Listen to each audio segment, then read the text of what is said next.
Hey guys, आज बात करते हैं आरजेडी के बाहुबली नेता मोहम्मद शहाबुद्दीन की, जो बिहार के सीवान से 4 बार सांसद और 2 बार विधायक रह चुके हैं।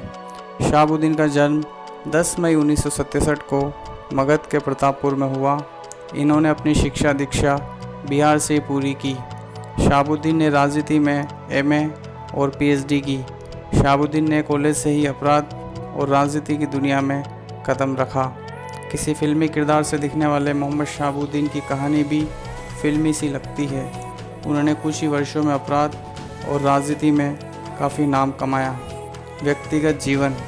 मोहम्मद शहाबुद्दीन ने हिना साहब से शादी की। हिना ने सीवान के कॉलेज से ग्रेजुएशन किया। कॉलेज में हिना अकेली ऐसी लड़की थी जो बुर्का पहन कर पढ़ने आती थी। ग्रेजुएशन की पढ़ाई के बाद हिना की शादी शहाबुद्दीन से हो गई। हिना साहब को एक बेटा ओसामा और 2 बेटी हैं।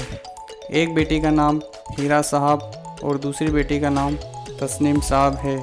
बड़ी बेटी हीरा साहब हैदराबाद में मेडिकल की एक छात्रा है। उनका बेटा ओसामा इंग्लैंड में एलएलबी कर रहा है। शहाबुद्दीन के राजनीतिक जीवन की बात करें तो राजनीतिक गलियारों में शहाबुद्दीन का नाम उस वक्त चर्चाओं में आया जब शहाबुद्दीन ने लालू प्रसाद यादव की छत्रछाया में जनता दल की युवा इकाई में कदम रखा। उस समय राजनीति में शहाबुद्दीन के सितारे बुलंद थे।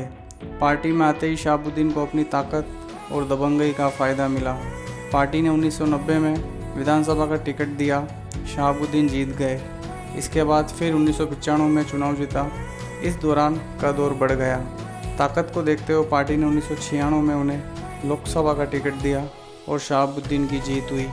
1997 में राष्ट्रीय जनता दल के गठन और लालू प्रसाद यादव की सरकार बन जाने से शहाबुद्दीन की ताकत बहुत बढ़ गई। इस तरह सीवान की सीट से 4 बार सांसद और 2 बार विधायक चुने गए।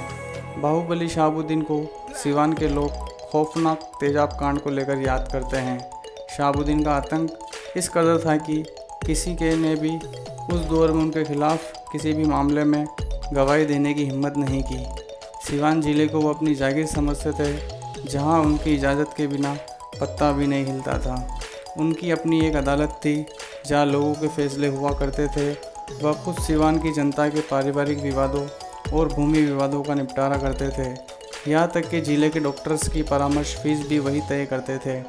शहाबुद्दीन ने 2004 में जेल से चुनाव लड़ा और जीत गए। पुलिस द्वारा इनके विरुद्ध गवाह पेश नहीं कर पाने के कारण उन्हें बाइज्जत बरी कर दिया गया। 2005 में शहाबुद्दीन को दिल्ली में गिरफ्तार कर लिया गया। 2009 में इन्हें चुनाव लड़ने से वंचित कर दिया गया। 11 सितंबर 2016 को इन्हें जमानत मिलने से जेल से बाहर निकाला गया।